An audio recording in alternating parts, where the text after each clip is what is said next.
All right, hey everybody, welcome back to the channel. This is Robert Smirking Gun Reviews. We're back with more Hanna, Season 1. We're on Episode 3. It is called City. So full spoilers if you've not seen this episode. A lot going on here. This is a long episode. It's 54 minutes long, but it does not clip like other, like say a Game of Thrones.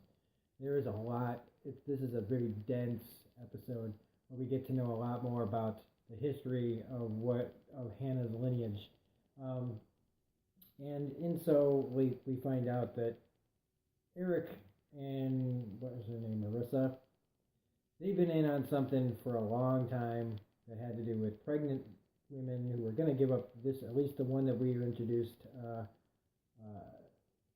was going to give her baby up for or going to have an abortion, and Eric talked her out of it to keep the baby, and then they were going to. It's very vague at this point what they were actually doing. You know that there's DNA, going on. You know that there's something different about her, that there's an abnormal, things going on inside of Hanna. It has nothing to do with the training that she received from Eric. And to varying degrees, Marissa, she doesn't appear to have any kind of remorse. And Marielle Enos in this, she's so great. I mean, that smile that she has when she's like a snake. Like, she's just sitting there with that big, that smile that is not a nice smile. That is a hard kind of look to pull off. And she does it amazingly. She's really scary to me. She's one of those people you just can't trust at all. And like I said, she appears to be enjoying her work in the past. So whatever they were doing, to these pregnant ladies and the kids, she was all about it. And Eric and her seemed to be really close. And whatever went down and how it went down, there was a falling out somewhere. Because later in the episode, when she thinks she sees him, and she doesn't have a shoot order. She's not allowed to shoot. It's against the law for her to shoot. It's an arrest order only. She just blows him away from a distance. And she's a really good shot too, but I mean, she does not hesitate at all. She just puts him down. So whatever's going on between them is more than we know even yet.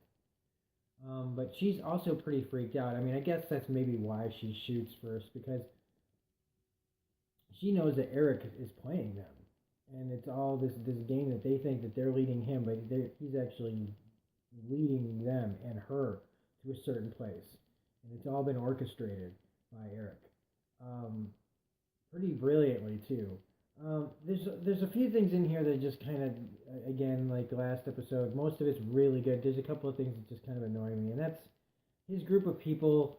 They get on the people that he knows really quickly. They focus on Lucas, who's got a drinking problem, and of course he's got a drinking problem, and they try to squeeze him on that, and you don't know if he's turned or not. You're pretty sure he is, and that's why later on when she does shoot somebody that looks like Eric, it turns out to be Lucas, who I guess decided to, switch clothes with him, knowing he would probably get shot. Maybe he didn't know he was going to die, but I don't know. The stuff with Hanna, even Eric's people don't know about Hanna. When she fires the gun because they won't take her on a mission, they're all impressed. And things that she says, these people are like, what the hell is she? Like, how does she know all this stuff? This isn't just training. So, again, expanding where the movie just kind of left us, wanting more.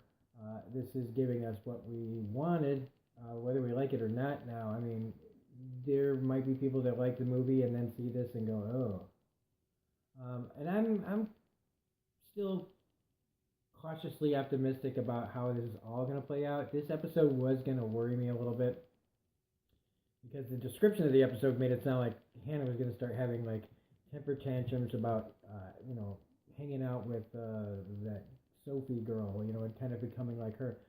She's upset and butthurt because she's not being included.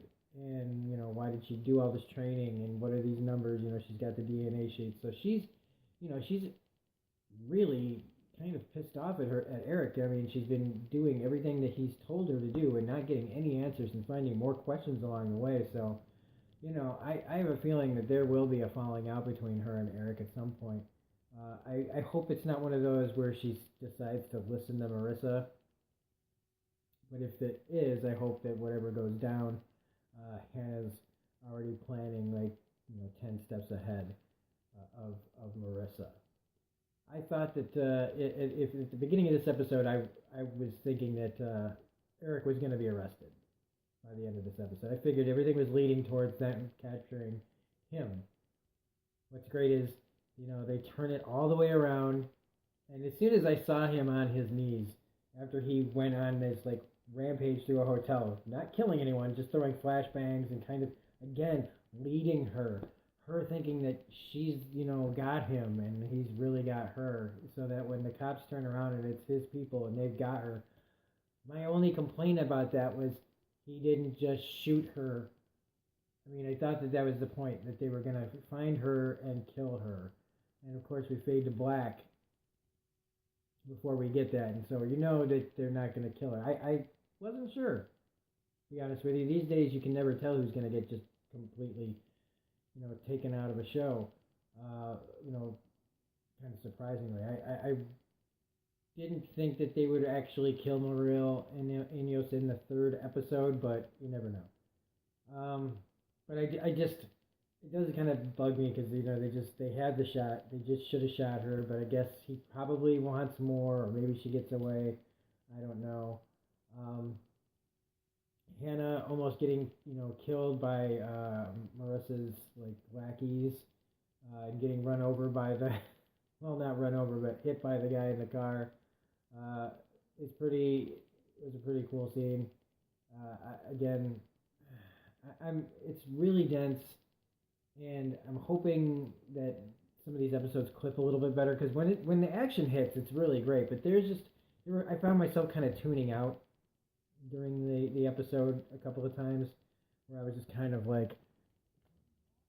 checking out my, this has nothing to do, like checking out my Detective Comics number 1000s, just because it kind of was having a hard time holding my attention in the first maybe half an hour.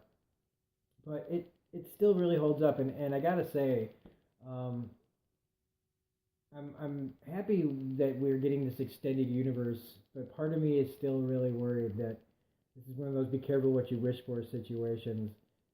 But it is, made by the people that created the movie and created the story in the first place. So I still have plenty of faith, but I'm trying to think of anything else that I'm missing. I mean, Eric it looked like he had some remorse about letting Hannah's mother be taken. So it depends, I don't know how much he knows about what's going on to these kids. But I have a feeling that Hannah's going to feel pretty betrayed at some point by Eric. But we'll see. I don't know. It's been a long day, and I think I need to stop this review before I completely ramble myself to death. But a really good episode, but again, just really dense. And after a long day of work and donating plasma this morning and all that, I really had a hard time focusing on everything that was going on in this episode. So if I missed any details, feel free to put it in the comment section. Anything that you think that I needed to mention before, go ahead and mention it in the comments below. But pretty good episode, a lot of interesting action. And like I said, Marielle Años, man, damn, man, the way that she just looks. Like, this is one bad chick. And I'm glad that she gets the opportunity to play this. And Joel Kinnaman as this guy who, he's so, he looks like who he looks like, who he reminds me of, and it is weird, but he reminds me of Jay Cutler, the ex-Chicago Bears quarterback. Because he just has this look like there's nothing going on. See, you look at her face and you see the gears turning. You see just the machinations behind those eyes. You look at him, he is stone-faced, and he's giving you nothing. Kind of like Cutler was always like, this didn't look like he had a thought in his head, and he's the same way, except it's the opposite. They both got a bunch going on, except she's telegraphing her feelings with her face, and he's giving you nothing, but everything is still going on, and he is 10 steps ahead. And I think that it takes a lot for an actor to play like he looks like maybe he doesn't know what he's doing, but he's so ahead of it that he doesn't have to look like he's planning. So anyway, that's just my 2 cents on the way that those two characters kind of emote the thoughts that are going on in their head. But yeah, that's it for this. I'm gonna do another one tomorrow because this really was a hard day. So I'm gonna do some Santa Clarita in a little bit. But if you like this review, please hit the like button, comment, share, subscribe, hit the bell for all notifications, all that jazz. And I've been noticing a lot of people saying if you like this video and subscribe at the beginning of videos. I don't know if that matters. I don't know if I want to do that, but I might start doing that just because I just noticed that I wait till the end, and maybe people don't make it to the end of my videos all the time before I say it. I don't know. Does that matter to anybody out there? Like, are you more inclined to like a video at the if you hear somebody ask you to do it at the beginning or the end? So anyway, that's just something I'm curious about. But anyway, this is Robert Smirking Gun Review saying thanks for watching this if you've chosen to watch this, and I really appreciate all the support, and we'll see you on the next video.